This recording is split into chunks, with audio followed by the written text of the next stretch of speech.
Hello, everybody. Welcome to Fired Up California. I am William Del Pilar, your California conservative Latino, breaking down some of the bigger stories around the state, as well as some that have flown under the radar. This week, Adam Schiff's whistleblower scandal isn't just about leaks, it's about power, immunity, and the machinery behind the political sabotage. Let me repeat that. The machinery behind the political sabotage. But that's just the beginning. In our Cali Blitz lightning round segment, I dive into California's school board rebellion over mental health funding. And that's just right up the road from me. ICE arrests outside the elementary school grounds and Newsom's border drama. This show is going from local flashpoints to federal overreach, tracking the fault lines where policy meets ideology and where kids, parents, and voters, as always, get caught in the crossfire. But before we begin, don't forget to click the thumbs up while you listen. And make sure you bookmark grumblingsmedia.com, where you can check out our new swag that we have up there, some cool shirts, some cool cups, and follow us on YouTube, Rumble, Apple, Spotify under the handle Grumblings Media. So let's get right into it now, my friends. Schiff faces allegations of Russiagate leak approvals. Doesn't sound nefarious, but it is. Why? Well, before I begin, let me give you a hat tip here to Just the News, which is founded by John Solomon. For those of you who watch Sean Hannity, I really haven't watched Sean Hannity in years, but I do remember Solomon being a guest on there. John Solomon is what you call an actual investigative reporter. And he was with The Hill, which I view The Hill as pretty not far left, but it most definitely slants left. And he left there and started and founded Just the News, and they do actual investigative reporting. So that's where I got a lot of this information, as well as other sources. But this guy does some serious investigative work. On a side note, for those of you who are my regular listeners, to my right, courtesy of Amazon Points, is a Frank Frazetta Conan figurine. I haven't put it out of the box yet, but I wanted to get it up there. I'm a kid at heart, but at the same time, I am no longer a kid, so I kind of relive it a little bit just through some figurines. You don't find me acting like a kid or anything of that note, but it's always cool to have these little figurines around that remind me of a time of innocence. Okay, so we get in the hat tip to Just the News, founded by John Solomon. Let's get into this now. So FBI memos were released August 11th, and that revealed a longtime Democratic staffer, on the House Intelligence Committee, and he or she was repeatedly warning the FBI that now Senator Adam Schiff authorized leaks of classified intelligence. Why? Simply to damage Donald Trump and make the Russiagate scandal become bigger than what it really was. The whistleblower alleges that Schiff's actions were unethical, illegal, and a betrayal of his oath, but protected by congressional immunity. And we'll get to that in a second. So these revelations surface just as Schiff faces a separate DOJ referral for potential mortgage fraud. And they've got the goods on him on that. We'll talk about that towards the end of this segment. But what it does do, all of this raises broader questions about accountability and abuse of power. The accountability being nothing's going to happen to him because of this leaks, but where's accountability down the road for abuse of power like this? So what are some of the key topics here? Let's first talk about the whistleblower, my friends. The whistleblower is a career intelligence officer. So it's not an intern. It's not somebody temporarily. He's a career intel officer. He's a Democrat and a former House Intel Committee staffer who worked closely with not only Adam Schiff, but Devin Nunes, who was condemned for much of what he said at the time that has literally turned out to be true. So this whistleblower began warning the FBI in August of 2016 about a shift in committee behavior, especially after Trump's election win. The shift being, we're out to get you, sucker. I'm going to get you, sucker. There was a movie, I think, called that, Gonna Get You, Sucker. Well, anyway, the whistleblower claims Schiff approved leaking classified info to smear Trump. Every Democrat did, didn't they? And then the whistleblower continued to press the FBI all the way through 2023, believing the leaks were a serious breach of trust. Now you're thinking, 2023? Why 2023? Trump was out of power. That's when the Durham report was coming out, and he was trying to block that report, or discredit that report, rather. So his renewed push was to take advantage of the fact, hey, the Durham report's coming out. Let me sit here and remind these people of what Schiff was doing.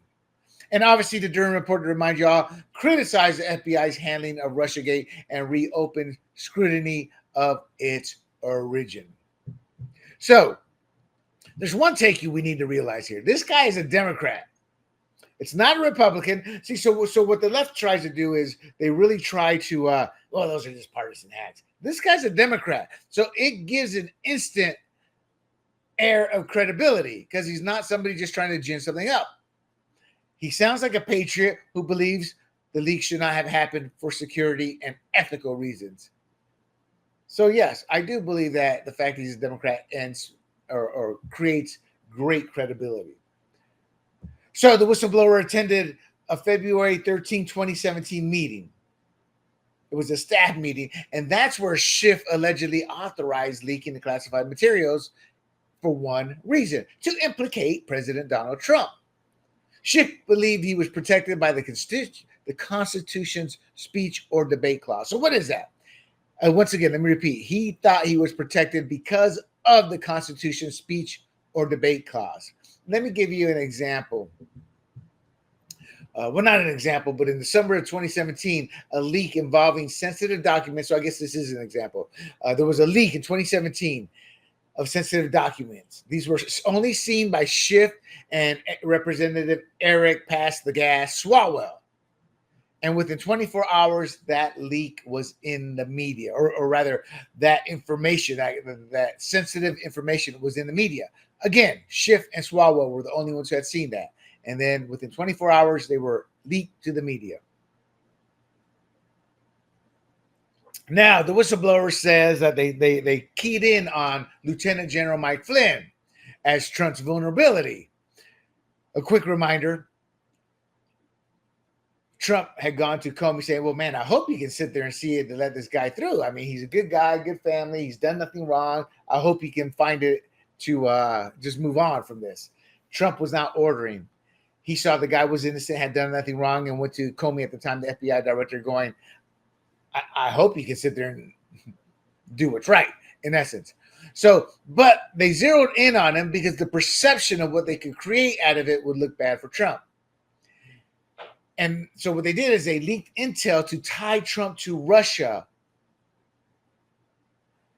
And from there, they were hoping to push for a bipartisan committee investigation modeled after the 9/11 Commission.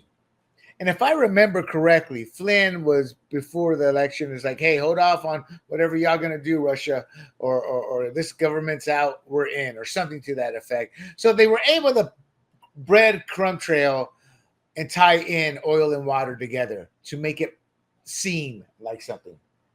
I know somebody here at Grumblings Media that always tries to do that to me. I go, just stop and get to the point. This is the point you're saying. And no, you're wrong anyway. But regardless, the whistleblower also alleges Schiff hoped to become CIA director if Hillary Clinton won in 2016. And that ambition pretty much motivated the leaks. Now, these leaks happened before and after the election. After the election, it was anger and envy that position was taken away from him. So what about Swalwell? As I mentioned, Swalwell, he's also another California representative. We're talking about Schiff, but he's involved too. And like Schiff, Swalwell is probably protected by the speech or debate clause if leaks occur during official committee work. But if he leaked classified intel outside that scope, such as to the media or unauthorized parties, he could face criminal liability. There's a statute called 18 U.S.C. Code 793. Now, FBI memos say Swalwell was the source of a lot of leaked information and had to be counseled to be more careful. He's a loose cannon. No charges have been filed or were ever filed, and the DOJ previously declined to pursue similar allegations against him or against Schiff. So they're pretty much the same allegations on both of those. That's an interesting thought process here is how would a CIA director, Adam Schiff, look? We would be so screwed. He would be going after his enemies. And this guy would be Edgar Hoover Jr. That's how vile and evil this man is. This man is a man who I believe deep, dark secrets about who and what he is will eventually come out. I truly believe that. There's no doubt in my mind about that. I think he's vile. I see some of the pictures that make me question what kind of man he is. And I think as a CIA director, he would have abused his power to the nth degree. What about Swalwell? Will he ever face consequences for any of this? Or will he just be remembered for sleeping with a Chinese spy in Fang Fang and passing gas on live TV and a weak bench press, 135 pounds? Oh my God, I'm not a big guy, but I was bench pressing 135 when I was in 9th, 10th grade. I was little guys, maybe 8th, So this guy, come on. Swalwell and Schiff are the epitome of what Democrat pass for pajama girls or for JJs. You want to put a poster child of a pajama boy, put up Eric Swalwell. Of a JJ, put up Adam Schiff. I mean, that's just how I view those two men, if you can call them men. So let's get back to the whistleblower. The whistleblower met with FBI agents multiple times in August 2017 at a restaurant, December 2017 at his home, 2023 at the Marriott St. Louis Grand Hotel. Now, every time he met with these people, these were not Republican-friendly regimes in place. Remember, Comey, then Ray, Trump was fighting the FBI. So when people go, well, that's a Trump FBI. No, it's not. You know it and stop lying. When they bring that up, you challenge them on the spot, say, stop. They were run by the swamp or Christopher Wray. Even Barr was not his ally. Trump was literally alone as president because he was an outsider. Do not ever let them try to bully you by saying, well, those are Trump appointees in terms of his allies. They were not his allies. Trump was very naive the first time he was president. This second time around, and this is, again, I have arguments here about loyalty here at Grumblings Media with people. I'm like, if you don't have loyalty, you don't have a business. I guarantee. That's why people whose businesses fail, and well, I hire the best, well, they had no loyalty to you. They use you just to get to the next job. Period. End of story. That's as simple as it is. People who tell you otherwise, they're ignorant, fools, stupid, liars, whatever you want to call them. You judge them because you know them. But when they talk about loyalty as a bad thing, they're ignorant. They have no clue how the world works. It's sad. It's pathetic. It's disgusting. All in one. All right. So Kash Patel, he did release the memos to Congress last week. And the memos, reports, everything we found out, the DOJ declined prosecution again because of congressional immunity. So let me explain that here real quick. So that shields lawmakers from legal consequences for actions taken in the course of legislative duties. And Schiff allegedly believed that authorizing leaks during the committee work fell under this protection. And that made him untouchable, even if the leaks were unethical or damaging. I'm like, we start leaking away. Just Republicans, now that we control, start leaking everything about Schiff. Whether it's little boys or mortgage corruption. I don't know. I don't know what's out there on him. I'm not implying anything. I'm just bringing examples up, except for the mortgage. So, in essence, if a congressional leaks intel during committee meetings, he's likely immune. If he leaks it while at a campaign rally or on CNN, it's not. So, if he's talking on CNN and says something that's sensitive or classified, they can prosecute him. But if he's at a committee meeting, he's talking back and forth to the person and says it there, he's protected.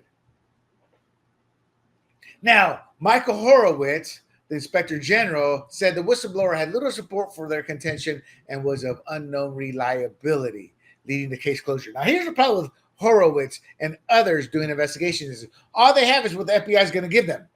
They really don't have access to go digging and finding stuff out themselves. They're pretty much reviewing what they have if there's a lead here or there. But when you bury it, as the FBI did, and my proof, you have the House report that was classified and the CIA buried for 5 years.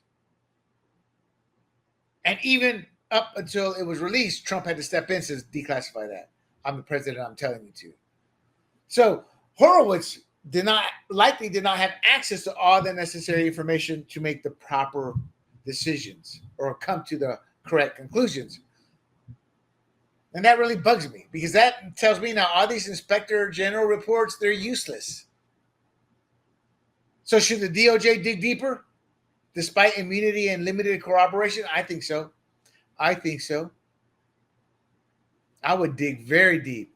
I would look for witnesses at some of these shows, some of these staffers, to see if he did state any of this outside of where he's protected. So yes, they should most definitely dig deeper into this. Now, Schiff, of course, is denying this. He called the allegations absolutely and categorically false. And he's blaming a disgruntled former staffer fired in 2017 for harassment and misconduct. Anyway, that's what they're all going to say. He accused Kash Patel of orchestrating the smear to distract him from political issues like falling poll numbers and the Epstein scandal. And both of those are absolutely untrue. Trump's polling numbers amongst Republicans are the highest any Republican has seen. His polling numbers, despite 98% negative coverage by the media, is still steady. Not as high, but close to where it was when he took office. But let me give you a side note here. CNN analyst Harry Enton reported an 89% drop in Epstein-related searches by August 11th, 2025. And Schiff says that he's trying to distract from that. And the point is, as I predicted on my Fired Up podcast where I talk national politics, that this is a MAGA-pushed issue. Epstein is. And all it's going to do is bring MAGA together when Democrats jump on it, which they did. And then the truth of the matter, this is also a case of showing how social media and the real world are disconnected. Nobody cares about Epstein outside of the MAGA influencers on social media and the mainstream media, with some of the lowest viewing numbers in their history, using it to try to take Trump out. But nobody cares at this point. Sad, but true. Again, his poll numbers remain stable. I want to say about 46%, maybe 47, 48, depending on which poll. Some as low as 44, 45. So in essence, Schiff's denial really doesn't hold up with the excuses he's giving to justify them. Pretty much that simple. Now, what about calls for accountability? Where junior Senator, U.S. Senator Roger Marshall of Kansas, he called for a full investigation.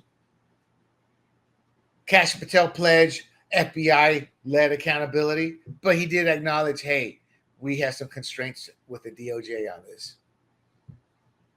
White House Press Secretary Caroline Leavitt, she thinks all this is a bombshell. Of course, that's propaganda coming from the administration, but my point here is I don't think the administration is going to let this one go. So again, the DOJ declined prosecution because of citing congressional immunity. Now, only Congress can punish Schiff. That we know for a fact. They can do that via censure, reprimand, or expulsion. But that requires political will and a 2/3 vote in the Senate for removal. And the GOP election machine is not as strong or powerful as the Democrat. So for them to gain, I think there's been a few times over the last 20 years they could have taken 2/3 control. But because of bad politicking, bad candidates, improper training of candidates, they have fumbled the ball on that. So will Schiff be indicted? Not likely, unless they keep digging and find new information. Then all bets are off. So at this point in time, not likely. So does this make Congress a safe harbor for partisan sabotage because of the immunity shields? I mean, we're talking immunity. We're talking about this shooting misconduct instead of protecting deliberation. Like I said, I think it does. If I'm the Republicans, I'm every little dirty secret would be out during committee meetings, out. Now here's where they will get Schiff. Schiff is also under DOJ referral for possible mortgage fraud.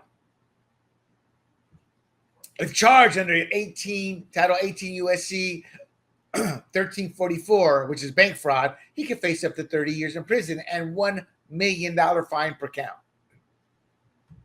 Y'all may vaguely remember the name or know the name Ed Martin. Democrats hate him. They blocked him being assigned to certain gigs, but he's a special prosecutor that's overseeing the case. He's a beast. And he's reporting directly to AG Pam Bondi. This falls under the DOJ. Now, legal experts say this evidence, conflicting residency claims, saying his primary home is in Maryland, but you can't have your primary home and live in a different state and be a U.S. senator or hell a congressman. Falsifying loan documents and years of occupancy misrepresentation is far stronger than anything else they have. Schiff allegedly has claimed a Maryland home as his primary residence for mortgage benefits while listing a California condo as his main home for tax filings. See, they need to dig into this with Letitia James as well. These people want to play, let's make up charges to try to take Trump down. Trump overcame that and won. However, this is the goods on both of these fools in black and white. I might go after those MFers, send them to jail. Me and my partner disagree with this. When I'm like, you fight fire with fire. And I realized the best analogy to end this debate within 30 seconds is simple. If a bully keeps punching you, I'm taking a higher ground. Ooh, I'm walking away. Next day, ooh, I'm walking away. Next day, ooh, we're walking away. When's that bully going to stop? When you don't walk away and you punch the hell out of him, then he'll stop. That's human nature. That's a human trait, and it's true in whatever scenario. So that's why I'm saying you do this, because that'll make the next crooked attorney general or the next crooked political or politician think twice about breaking the law. So prosecutors have to prove that he knowingly executed a scheme. I don't think that'll be too hard. The paperwork's all there. There's too many of them to be simple errors, and let him go with the simple errors defense. Take him to trial because all his books are going to come out. All his dirty laundry will come out. Even reckless misrepresentation can trigger charges. But then there's a potential jury bias, political optics, and Schiff's preemptive Biden pardon that could complicate prosecution. I don't think so. This is mortgage fraud. It's not J6 though. So what are some of Schiff's controversial highlights throughout his history? Read the Steele dossier into the Congressional record March 2017. We all now know, even Democrats admit, that's a fake. They have no choice. He dismissed Hunter Biden laptop as Russian disinformation, blatant lie, October 2020, as was the Steele dossier that he knew. So I believe he knew he was lying 2017, 2020. He wrote a letter to IG Horowitz on the Durham probe. And why is that important? Well, Schiff co-signed a letter to Horowitz demanding an emergency review of the Durham probe, accusing AG Barr of politicizing the investigation to influence the election. Critics who are correct said, you're just trying to discredit Durham before the findings are released. The House censured Schiff in June 2023 for lying to the public about the Trump-Russia collusion, accusing him of abusing his position as Intel committee chair to push false claims and distortion without evidence. To me, that's high crimes and treason. He should have been thrown out of office for that. Then, obviously, the Biden pardon, which Schiff called, quote, unwise and unnecessary, unquote. I would arrest him on that, saying, well, why doesn't it Why doesn't it concern him? Well, he says he doesn't want it. They don't want it. So he chose not to accept it. I don't know. I'm being facetious here a bit. But I'm looking at that too. And Trump is looking into the auto pen. So to me, the mortgage fraud is a real legal vulnerability. And it is very prosecutable. They have the documented evidence and the clear statutory violations. On the flip side, Trump had to deal with political persecution, made up charges, creating new law, corrupt activist judges, whereas Schiff's is clearly criminal. All right. This bombshell on Adam Schiff, which is backed by FBI memos from a Democrat whistleblower and longtime insider, what's it do? It exposes, well, I guess right now you have to say alleged authorizations of classified leaks to smear Trump during Russiagate. To me, it's a betrayal of not only his oath, and not only is it unethical, illegal, to me, it's even treasonous in spirit. Not legal, but in spirit. And all the while, he's hiding behind a congressional shield. Look, from the 2017 staff meeting that targeted Flynn to suspicions around Swalwell and Fang Fang, it's a pattern of partisan sabotage. To be quite frank, Swalwell passing gas in front of on live TV, boy, that's just bad. I don't know. Maybe it's only being able to bench press 135 pounds. That's embarrassing. But then again, it does fit the image of a pajama boy. The weaponization, though, of the DOJ, the shutdown and then cite immunity amid weak support that we don't know it was weak, had one goal, and that was to let the statutes expire. So in essence, you had a weaponized Department of Justice shutting this down on the premise of, well, he's protected by congressional rules. And I think that was purposely done in order not to charge him. And then as time went by, statutes expired. So Schiff may deny it as a Patel smear, blaming distractions like the collapsing, and yes, it is collapsing, Epstein story, down 89% in searches, a total nothing burger. And I agree with the White House. This is a bombshell because it validates and proves they were out to destroy Trump. And I agree with Senator Marshall, who is demanding further probes. I agree with Patel promising accountability. And I agree that Schiff's mortgage fraud referral, which is a potential 30 years, should intensify. None of this is theory, conspiracy theory now. It's what you would call truth that is emerging. It's time for justice, my friends.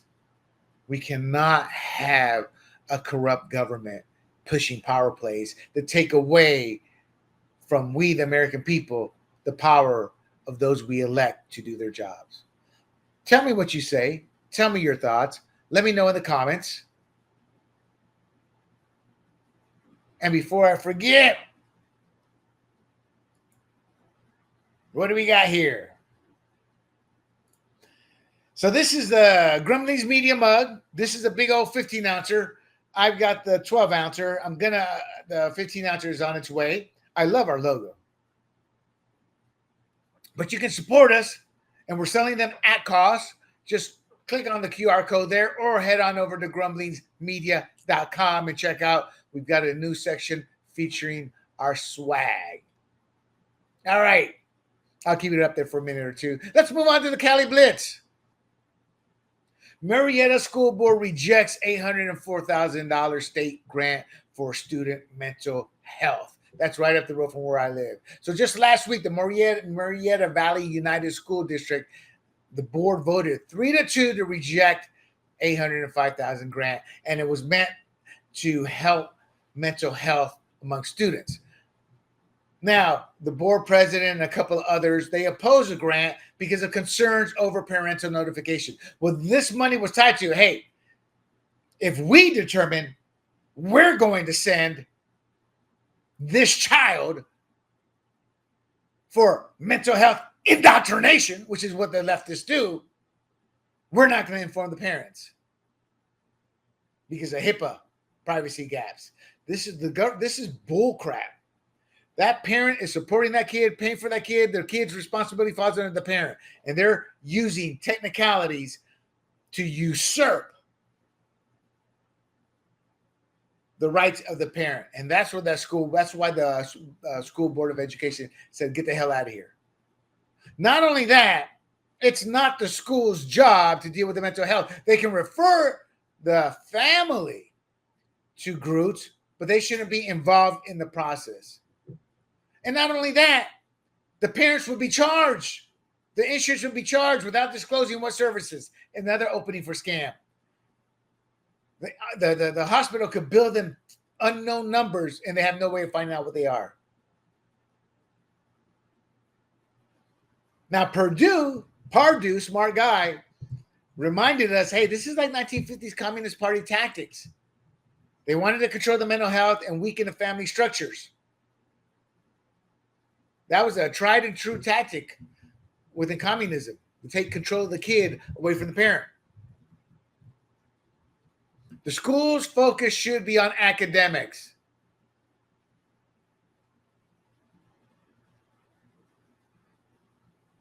So the district, and I agree with Superintendent Ward Andrus, it's not their job to become a health provider, only a facilitator offering space and billing mechanisms.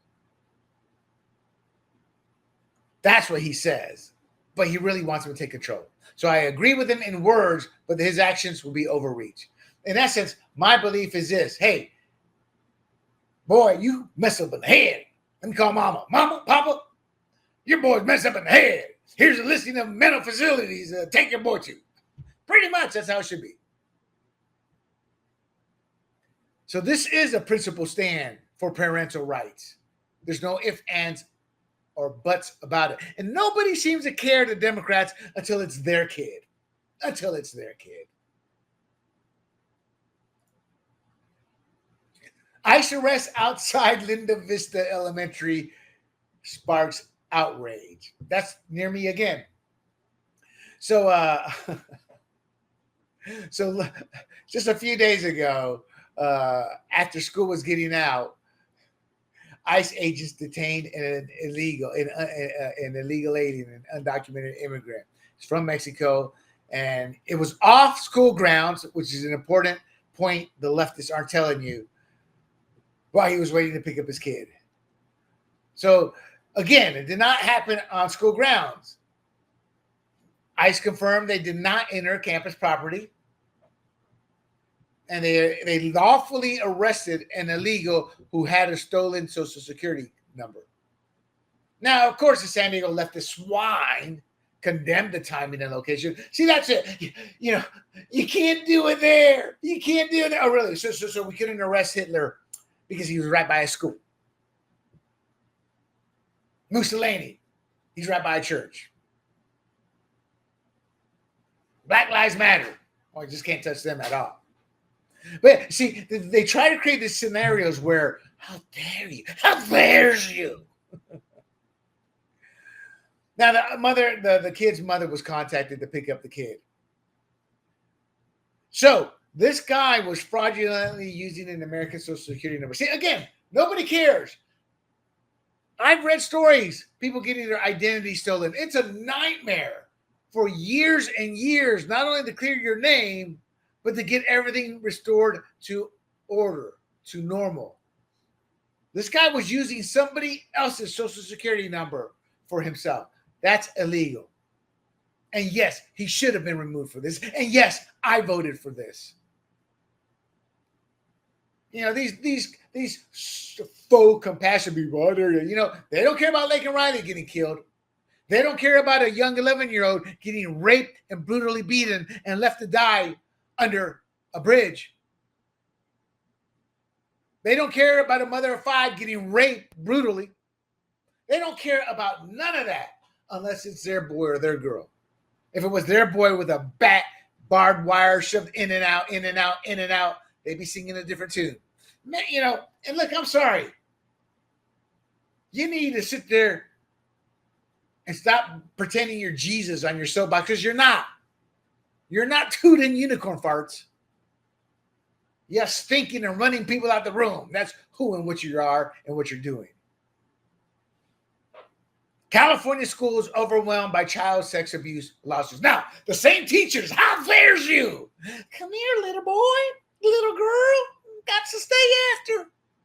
California's 2020 law, AB 218, lifted the statute of limitations on child sex abuse claims. And that's opened a 3-year window that's triggered over 1,000 lawsuits and nearly $3 billion in settlements against school districts. Why? Because these same Democrats, I got to protect that child, is molesting that child. Districts like, what was it called? Carpinteria Unified and Montecito Union Elementary, they're going under. Why? Because likely Democrat teachers, leftist teachers, abusing kids. And you're damn right. Why? Because it's like 90% Democrats who run everything there. I'm not saying this just to say it. That statistically, this is all leftist run. So all these payouts have exceeded annual budgets. Program cuts are happening, staff layoffs, and soaring insurance costs. But you know what's probably not happening? These abusive teachers going to jail. Why? Because the unions protect parents who are teachers who abuse parents' kids. There's a survivor named Samantha Munoz. She sued Clovis Unified by teacher Nin Yang in 2004, 2005. And she claims that the district knew from 2005 to 2012. They finally convicted Yang in 2014 and sentenced him to 38 years. Everybody who knew needs to suffer some sort of penance as well. Now, of course, a Democrat, Senator John Laird's SB 577 says, we can't protect the kids. We got to protect the pedos. The pedos. Let's reinstate this statute. Let's reinstate it. Got to protect my pedos. Now, they're going to say, oh, no, William, he wants to do a claims database. He wants some flexible settlement payments. No, all that's going to happen is the lawyers for the state side and the school side is going to drag this out, give subpar settlements, make them pay, make it public. Now, they're saying that this has created a financial crisis for schools. I'm not a big fan of public schools. Why? Look at their graduation rates. Pathetic, especially if you're black or brown. Now, some of these financial or schools are facing state takeover. Now, trial attorneys did collect up to 40% settlements. That's how it works. Mike Fine, director of the state's fiscal crisis management team, calls the lawsuits the worst financial threat to schools since the Great Recession. Really? No, Mike. No, Mike. The rape and abuse of those kids by these pedophiles that you're protecting is the worst threat to these schools. I hope that never happened to your kid, Mike, but I'm sure you would realize how stupid you are with those comments. I believe justice is being served. And let it continue. Border raids at Newsom rallies sparked political firestorm. This will crack me up. This was last week as well. During a press conference at the Japanese American National Museum in Little Tokyo in LA, Border Patrol agents in tactical gear arrested individuals near Newsom's rally, including a suspect that is part of the Tren de Aragua gang. But who does Newsom protect? The gang member.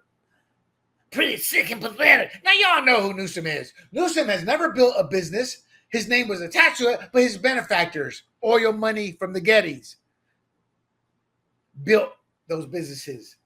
Oil money from the Gettys helped him get elected. Newsom himself and his ego has landed him in numerous affairs. I'm pretty sure, I have no proof, but it wouldn't shock me if he's having an affair right now.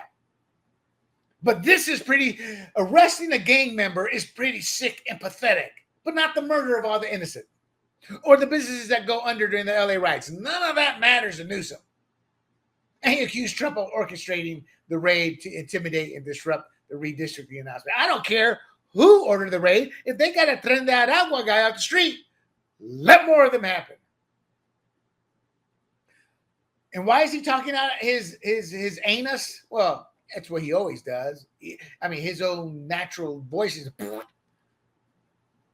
But this was actually an operation that was part of a broader enforcement sweep across LA. There were 40 teams deployed.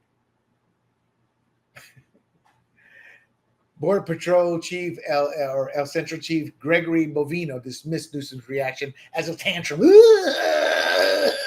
which is pretty much what Newsom has every other week. And Mayor Karen Bass. Who can ever forget the Karen Bass pose at the airport? When they asked her a question, what do you think? Idiot. She called the raids completely unacceptable. If you're black or brown, that's who's representing you. And she says she was going to protect and take care of you. And yet she's complaining about MacArthur Park. Well, you're raiding where kids play. The kids don't play there. Tren de Aragua charges the drug dealers and prostitutes weekly to work the park.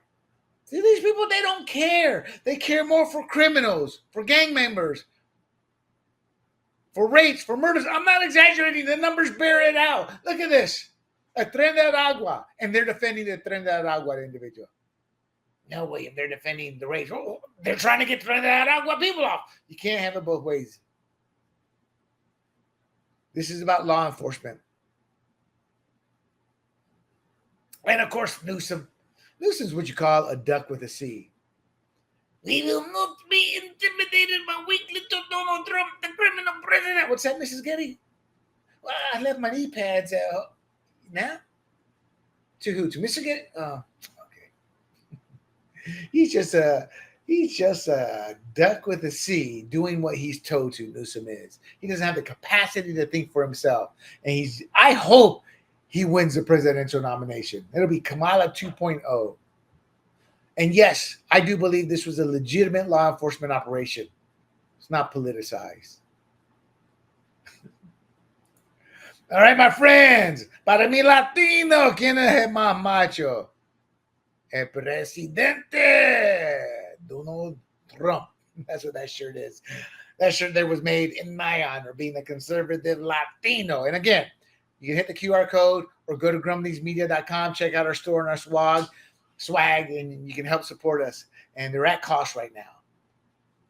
Okay, I think this is the final story of the night. The EPA's power grab from emissions cop to auto czar. So the EPA overstepped, and California used those overstepped to really change the industries. So the EPA overstepped by using the 2009 endangerment finding to regulate carbon dioxide far beyond congressional intent. In essence, they gave themselves godlike control over vehicles, energy, and industry without direct legislative approval. The EPA did, and California jumped all over that. So what the 2009 finding actually said that the EPA is going to repeal, it declared 6 greenhouse gases, including CO2 and methane, as public health threats. And that gave the EPA authority to regulate emissions from sources like vehicles and power plants. So where does the abuse actually begin? So instead of just targeting, for example, tailpipe pollution, the EPA used those findings to justify forcing redesigns of entire vehicle fleets. They forced automakers to build electric vehicles, phase out gas engines, and meet fuel economy targets that had nothing to do with the 2009 findings. So why does this matter? Why? It wasn't Congress voting. It was non-elected bureaucrats trying to reshape the auto industry. They use a health-based ruling to impose sweeping mandates. Obviously, a classic case of regulatory overreach. And how did they push it? They disguise it as environmental protection. They did the same thing with home appliances. The EPA and DOE, they cited emission concerns to ban gas stoves. Remember that about a year ago? Regulate dishwashers and push electric heat pumps, none of which were directly covered by the 2009 ruling, but that's what they used to make it happen. The EPA is not protecting our public health. They are hijacking environmental authority to remake industries without a single vote. There you have it, my friends. I hope you've enjoyed the show. That's it, people. Thank you for listening. And don't forget to like and share the podcast. I hope you enjoyed the fact that we went from Schiff's immunity shield to school districts drowning in abuse lawsuits, deservedly so. California's institutions are cracking under the weight of politics, secrecy, federal intrusion, and the truth. Whether it's a mental health mandate, ICE optics, or the EPA's AutoZar ambitions, this isn't governance. It's a power play. What I need you to do, too, is to remember these stories. And when the topics of politics and who to vote for comes up, you got to press these people and remind them what the Democrats have done. Look, we know the California Republican Party can't be counted on, so it's up to us, the people. And honestly, that's how it should be anyway. Again, before we go, please hit like or thumbs up and share this podcast. Then bookmark grumblingsmedia.com. And while you're at it, check out our new swag. You can also follow us on YouTube, Rumble, Apple, Spotify under the profile Grumblings Media. Until next week, my friends, this is William Del Pilar, your conservative Latino, for Fired Up California. Hey everybody, this is Big John from Grumblings Media, and I just want to say thank you for watching our content. If you want to support our efforts here at Grumblings Media, just smash the subscribe button right here, totally free, or just go ahead and consume more of our great content. Click either one of these two boxes.